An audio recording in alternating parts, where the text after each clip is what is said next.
ಭಾರತದಲ್ಲಿ ನಡೆಯುತ್ತಿರುವ ಅತಿ ದೊಡ್ಡ ಹಗರಣ.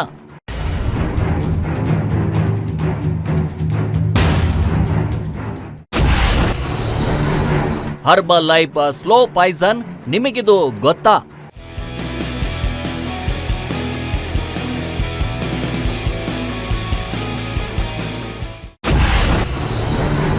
ನಿಮ್ಮ ದೇಹ, ನಿಮ್ಮ ಬ್ಯೂಟಿ ವಿಕಾರವಾಗುತ್ತದೆ, ಹುಷಾರ್.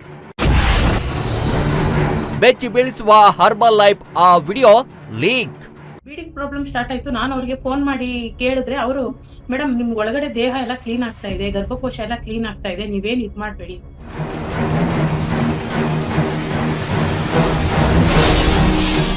ಎಸ್, ಮಾರ್ಕೆಟ್ನಲ್ಲಿ ದಿನ ಬೆಳಗಾದ್ರೆ ಸಾಕು ಒಂದಿಲ್ಲ ಒಂದು ಪ್ರಾಡಕ್ಟ್ ಮಾರ್ಕೆಟ್ಗೆ ಎಂಟ್ರಿ ಕೊಡುತ್ತೆ. ಹಾಗೆ ಹರ್ಬಲ್ ಲೈಫ್ ಕೂಡ ಒಂದು. ಇದನ್ನ ತೆಗೆದುಕೊಂಡ್ರೆ ನಿಮ್ಮ ದೇಹ ಬ್ಯೂಟಿ, ತುಂಬಾ ಸಖತ್ತಾಗಿ ಕಾಣ್ತೀರಾ, ತುಂಬಾ ಕ್ಯೂಟ್ ಆಗಿ ಕಾಣ್ತೀರಾ ಅಂತ ನೂರಾರು ಜನ ಅಡ್ವರ್ಟೈಸ್ಮೆಂಟ್ ಕೊಟ್ಟು ಜನರನ್ನ ಮೋಸ ಮಾಡ್ತಿರುವಂತ ಈ ಹರ್ಬಲ್ ಲೈಫ್ ನೂರಾರು ಹೆಣ್ಣು ಮಕ್ಕಳ ಜೀವನವನ್ನ ಹಾಳು ಮಾಡಿಬಿಟ್ಟಿದೆ. ಇದರಿಂದ ಜೀವವನ್ನ ಕೂಡ ಅದೆಷ್ಟೋ ಹೆಣ್ಣು ಮಕ್ಕಳು ಕಳೆದುಕೊಂಡ್ಬಿಟ್ಟಿದ್ದಾರೆ.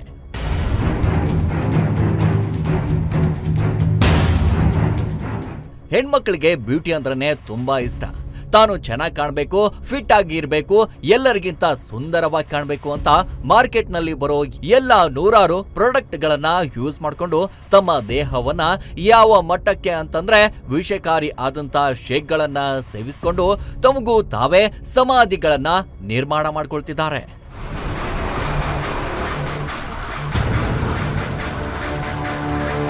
ಎಸ್, ಈಗ ಈ ಹರ್ಬಲ್ ಹಗರಣ ಒಂದು ವಿಡಿಯೋ ಸಾಮಾಜಿಕ ಜಾಲತಾಣದಲ್ಲಿ ಸಖತ್ ವೈರಲ್ ಆಗ್ತಾ ಇದೆ. ಕಳೆದ 28 ದಿನಗಳಿಂದ ನಾನು ಈ ಹರ್ಬಲ್ ಲೈಫ್ ಶೇಕ್ ಸೇವನೆ ಮಾಡ್ತಿದ್ದೆ.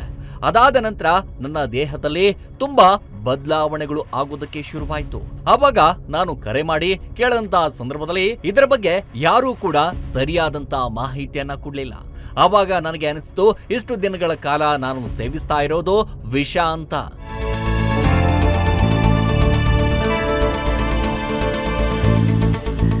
ಫೀಲ್ಡ್ ಹೇಳ್ಬಿಟ್ಟು ಜನ ಕರ್ಕೊಂಬಂದ್ ಅವ್ರಿಗೆ ಬಿಡ್ಬೇಕು, ನಾವು ಹಿಂಗೆ ಹರ್ಬಲ್ ಯೂಸ್ ಮಾಡ್ತಾ ಇದೀವಿ, ನೀವ್ ಯೂಸ್ ಮಾಡಿ ಅಂತ ಹೇಳಿ. ನನ್ನ ಆರೋಗ್ಯನೇ ಹಾಳಾಗೋಗ್ಬಿಡ್ತು ಸರ್ ಅದ್ ಮಾಡಕ್ ಹೋಗಿ. ಫಸ್ಟ್ ಏನು ಸ್ಟಾರ್ಟಿಂಗ್ ಏನು ಸರಿಯಾಗಿ ಹೇಳಿಲ್ಲ ಸರ್. ಇಲ್ಲ ಆಗುತ್ತೆ ಮೇಡಮ್ ಅಂದ್ಬಿಟ್ಟು ಒಂದ್ 3-4 ದಿನ ಡ್ರಿಂಕ್ ಕುಡಿಯೋರ್ನೆಲ್ಲ ನಮ್ಮ ಹತ್ರ ಮಾತಾಡ್ಸಿ ತಗೊಳ್ಳಿ ಮೇಡಮ್, ಆಗುತ್ತೆ ಟ್ರೈ ಮಾಡಿ ನೋಡಿ ಅಂತ ಅಂದ್ರು ಸರ್. ಸರಿ ಅಂದ್ಬಿಟ್ಟು ನಾನು 1 ತಿಂಗಳದು ಪ್ಯಾಕೇಜ್ ತಗೊಂಡೆ ಸರ್. ನನ್ ತಲೆ ಇದ್ದಿದ್ದು ನನ್ ಸಣ್ಣ ಆಗ್ಬೇಕು, ನಾನ್ ಸಣ್ಣ ಆಗಿ ನನ್ ಮಗಳನ್ನ ಸಣ್ಣ ಮಾಡ್ಬೇಕು ಅಂತ ನಂಗೆ ಏನು ಗೊತ್ತಿರ್ಲಿಲ್ಲ ಸರ್. ಮನೇಲಿ ಯಾರಿಗೂ ಹೇಳಿಲ್ಲ. ನಾನು ಪ್ಯಾಕೇಜ್ ತಗೊಂಡ್ ಬಂದು ನಾನು ತಗೊಳಕ್ ಸ್ಟಾರ್ಟ್ ಮಾಡಿದೆ ಸರ್.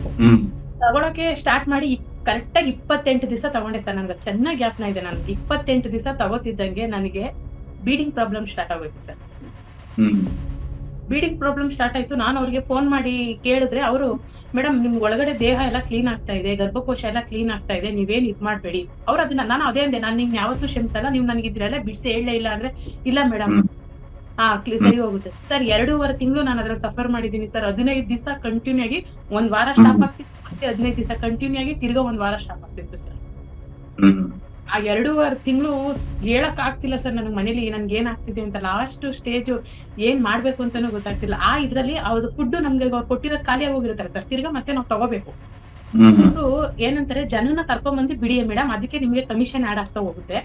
ಇಲ್ಲ ಅಂದ್ರೆ ನೀವೇ ಫೀಲ್ಡ್ ಇಳಿದ್ಬಿಟ್ಟು ಜನ ಕರ್ಕೊಂಬಂದ್ ಅವ್ರಿಗೆ ಬಿಡ್ಬೇಕು, ನಾವು ಹಿಂಗೆ ಹರ್ಬಲ್ ಯೂಸ್ ಮಾಡ್ತಾ ಇದೀವಿ, ನೀವ್ ಯೂಸ್ ಮಾಡಿ ಅಂತ ಹೇಳಿ.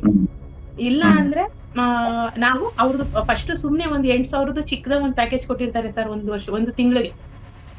ಆಮೇಲೆ ಹೋಗುತ್ತೆ ಸರ್ 30, 40, 50. ಮಧ್ಯಮ ವರ್ಗದವ್ರು ನಾವು ಎಲ್ಲೋ ಹೋಗ್ಬೇಕು ಸರ್. ಅದು ನಮ್ಮ ಯಜಮಾನ್ರಿಗೂ ಗೊತ್ತಿಲ್ಲ, ಇದು ನಂದೆಲ್ಲೋ ಒಂಚೂರು ಉಳಿಕೆ ಪಡಿಕೆ ಕಾದ್ರಿ ನಾನೇನೋ ವೆಯ್ಟ್ ಲಾಸ್ ಆಗ್ಬೇಕು, ನನ್ ಮಗಳು ಲಾಸ್ ಮಾಡ್ಬೇಕು ಅನ್ನೋ ಹುಚ್ಚು ಆಸೆ ಇತ್ತು ಸರ್ ನನಗೆ. ಅದ್ರಿಂದ ನಾ ಹಾಗೆ ಮಾಡಕ್ ಹೋಗಿಲ್ಲ ಮೇಡಮ್. ನನಗೆ ನಾನು ಜಾಯಿಂಟ್ ಫ್ಯಾಮಿಲಿ ಫೀಲ್ಡ್ ಇಳಿದ್ಬಿಟ್ಟು ನಾನು ವರ್ಕ್ ಮಾಡಕ್ ಆಗಲ್ಲ. ಅದ್ರ ಜೊತೆಗೆ ನಮ್ಮ ಹತ್ರ ಅಷ್ಟೊಂದು ಅಮೌಂಟ್ ಇಲ್ಲ ಮೇಡಮ್. ಆಮೇಲೆ ನನಗೆ ಈ ಸೈಡ್ ಎಫೆಕ್ಟ್ ಹಿಂಗ್ ಆಗಿದೆಯಲ್ಲ ಮೇಡಮ್ ಅಂದ್ರೆ, ಇಲ್ಲ ಮೇಡಮ್ ಸರಿ ಹೋಗುತ್ತೆ. ಅವತ್ತೇ ಇನ್ನ ಸ್ವಲ್ಪ ಮಿಕ್ಕಿತ್ತು ಸರ್. ಎಲ್ಲ ತೆಗೆದು ಆಚೆಗೆ ಹಾಕ್ಬಿಟ್ಟು ಎಷ್ಟು ಬೇಜಾರಾಗೋಯ್ತು ಅಂದ್ರೆ, ಏನೋ ಒಂದೆಲ್ಲೋ ಆಸೆ ಇತ್ತು ನಾನು ಆಗ್ಬೇಕು ಅನ್ನೋದು ಅನ್ಕೊಂಡು ಹಂಗೆ ಸುಮ್ನಿದೆ ಸರ್ 1 ವಾರ. ಆಮೇಲೆ ಹಿಂಗೆ ನಿಮ್ ವಿಡಿಯೋ ನೋಡ್ತಿದ್ದೆ. ನನಗೆ ಈ ಘಟನೆ ನಡೀಲಿಲ್ಲ ಅಂದಿದ್ರೆ ನಾನು ಧೈರ್ಯ ಮಾಡ್ತಿರ್ಲಿಲ್ಲ ಸರ್ ಸೇರ್ಕೊಳಕ್ಕೆ. ಹಿಂಗೆ ನೋಡ್ಕೊಂಡೇ ಇದ್ಬಿಡ್ತಿದ್ದೆ ನಿಮ್ ವಿಡಿಯೋನ ಅಷ್ಟೇ. ಅದು ನಡೆದ್ಮೇಲೆ ಯಾಕೆ ಕೆಟ್ಟದೇ ಇದ್ ಮಾಡ್ಕೊಂಡೆ, ಒಳ್ಳೇದೇ ಆಯ್ಕೆ ಮಾಡ್ಕೋಬೋದಲ್ಲ ಅಂದ್ಬಿಟ್ಟು ಆ ಮೇಡಮ್ ವಿಡಿಯೋ ನೋಡಿ ಅವತ್ತೇನೆ ನಾನು ಫೋನ್ ನಿಮ್ ನಂಬರ್ಗೆ ನಾನು ಮೆಸೇಜ್ ಹಾಕಿದ್ದೆ ಸರ್. ಅದು ಹೇಳಕ್ಕೆ ಆಗಲ್ಲ ಸರ್. ನಾನು 28 ದಿವಸ ಎಕ್ಸ್ಪೀರಿಯನ್ಸ್, ನನಗೆ ವರ್ಸ್ಟ್ ಎಕ್ಸ್ಪೀರಿಯನ್ಸ್ ಅದು ನನ್ನ ಲೈಫಲ್ಲಿ. ಅಯ್ಯೋ ನಿಮ್ದು ಒಂದು ಸಿಂಗಲ್ ಉದಾಹರಣೆ ನನ್ ಜೊತೆ. ಒಬ್ಬೊಬ್ರದ್ದು ಎಷ್ಟೋ ಜನರದ್ದು ದಿನಕ್ಕೆ ಅದಕ್ಕೆ ಗೋಲ್ಡ್ ಹೇಳ್ಕೊಳ್ತಿರ್ತಾರೆ. ಅವ್ರು ತೋರ್ಸ ನನ್ ವೆಯ್ಟ್ ಕಮ್ಮಿ ಆಗ್ಲಿಲ್ಲ ಸರ್, ನನಗೆ ಇನ್ನಲ್ಲ ನನ್ನ ಆರೋಗ್ಯನೇ ಹಾಳಾಗೋಗ್ಬಿಡ್ತು ಸರ್ ಅದ್ ಮಾಡಕ್ ಹೋಗಿ. ಸರ್ ಅದೆಲ್ಲ ಮಾಡ್ಬಾರ್ದು ಸರ್. ಏನೇ ಇದ್ರು ಪ್ರಕೃತಿ ದತ್ತವಾಗಿ ನಿಮ್ಮಂತ ಒಂದ್ ಮಾತು ಕೇಳ್ಕೊಂಡು ಅಡಿಗೆ ಮನೇಲೆ ನಮ್ಗೆಲ್ಲ ಸಿಗುತ್ತೆ ಸರ್. ಅಂತದ್ರಲ್ಲೇ ಆರೋಗ್ಯವಾಗಿರೋದ್ ಮಾಡ್ಕೊಂಡ್ರೆ ನಾವು ತುಂಬಾ ಆರೋಗ್ಯವಾಗಿರ್ತೀವಿ ಸರ್.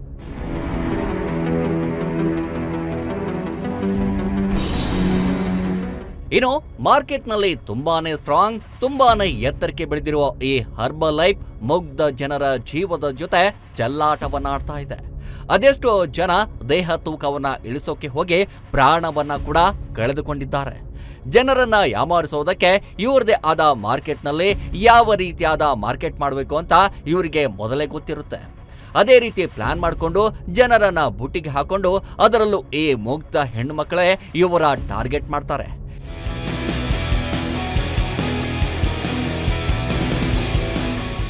ಯಾವಾಗ ಈ ಹರ್ಬಲ್ ಲೈಫ್ ಬಗ್ಗೆ ಒಂದಿಷ್ಟು ಸರ್ಚ್ ಮಾಡೋಕೆ ಇಂಟ್ರೆಸ್ಟ್ ಆಗಿ ತೋರಿಸ್ತಾರೋ ಅವರನ್ನೇ ಇವರು ಟಾರ್ಗೆಟ್ ಮಾಡ್ತಾರೆ. ನೋಡಿ, ಟಾರ್ಗೆಟ್ ಫಿಕ್ಸ್ ಆಗ್ಬಿಡ್ತು, ಇವರು ನಮ್ಮ ಕಸ್ಟಮರ್ ಅಂತ ಸಾಕಷ್ಟು ಭರವಸೆಗಳನ್ನ ಕೊಡ್ತಾರೆ. ನೋಡಿ ಮೇಡಮ್, ನೀವು ಇದನ್ನ ಸೇವನೆ ಮಾಡಿದ್ರೆ ತುಂಬಾ ಸ್ಲಿಮ್ ಆಗಿ ಕಾಣ್ತೀರಾ ಅಂತ ಬೊಗಳೆ ಬಿಡ್ತಾರೆ. ಅದನ್ನೇ ನಂಬಿದಂತ ಹೆಣ್ಣು ಮಕ್ಕಳು ಆಯ್ತು ಬಿಡಿ, ಇದನ್ನ ಸೇವನೆ ಮಾಡಿದ್ರೆ ನಾನು ಚೆನ್ನಾಗಿ ಕಾಣ್ತೀನಿ ಅನ್ನೋ ಭರವಸೆ ಮೇಲೆ ತೆಗೆದುಕೊಳ್ತಾರೆ. ಅದಾದ ಮೇಲೆ ಇವರಿಗೆ ಶುರುವಾಗುತ್ತೆ ನೋಡಿ ಸಂಕಷ್ಟದ ಮೇಲೆ ಸಂಕಷ್ಟ. ಯಾಕಂದ್ರೆ ಅವರಿಗೆ ಗೊತ್ತಾಗೋದೇ 1 ತಿಂಗಳ ನಂತರ. ಇಷ್ಟು ದಿನಗಳ ಕಾಲ ನಾನು ಸೇವಿಸ್ತಾ ಇರೋದು ಶೇಕ್ ಅಲ್ಲ, ಅದು ವಿಷಕಾರಿ ರಸ ಅಂತ.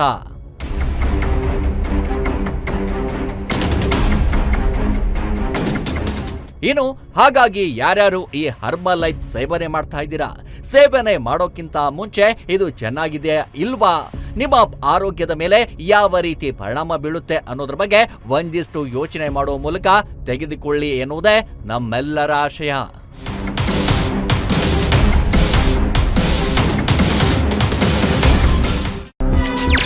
ಹೆಚ್ಚಿನ ಸುದ್ದಿಗಳಿಗಾಗಿ ನಮ್ಮ ಚಾನೆಲ್ನ ಸಬ್ಸ್ಕ್ರೈಬ್ ಮಾಡಿ.